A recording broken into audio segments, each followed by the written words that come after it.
In this part, we are going to talk about the args and also the keyword args. So every time we define a functions, we will doing something like this. We, for example, we go to add two values. We will create this to A, B, and then return the A and B. And this looks well when we pass only two values, 2 and 3. It can successfully return 5. But if we want to add more values to the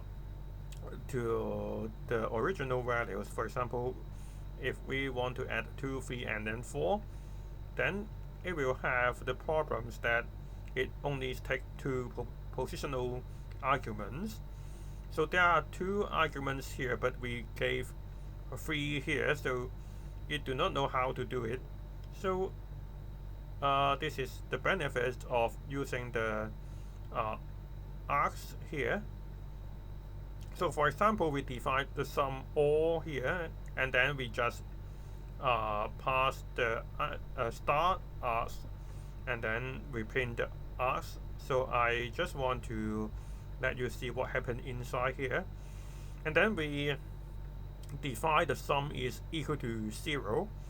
And then we look through the args. So maybe we just execute this first. And you can see what we print out actually is a tuple. And then it iterates through the tuples. So the first one is 1, so the 1 plus 0 is 1, and then the second one is 23, so the 23 add 1 is 24, and then 24 add 4 is 28. So you will get the returned value is 28. So no matter you add how many values here, it can still calculate. So the 28 plus 5, we get 33.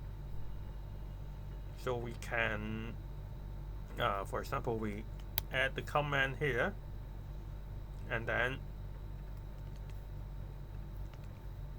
you can see it had 1, 25, 23, 4, and then 5, and then we have the sum is 33. And then the next thing we want to talk is the keyword arguments. For example, and actually I forgot to say, actually you can just name it anything. The important thing is we have to put the star in front of this name. For example, we change it to items.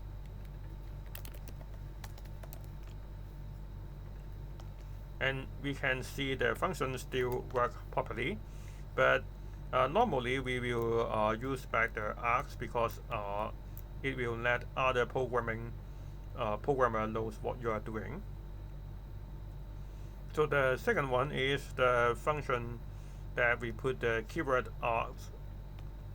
And for example, if we define the function and then we pass A is equal to 1, B is equal to 2, and C is equal to apple, and you can see it actually will return a dictionary. So we can get to know the difference between args and also the keyword args.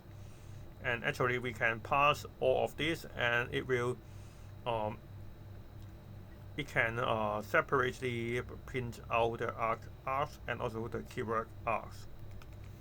So now you can see the first one, we'll put it here, and then the 2, 3, 4 do not have the keyword, so it will become the args. And the last one has the keyword, so it has the dictionary fruit, and the value is apple.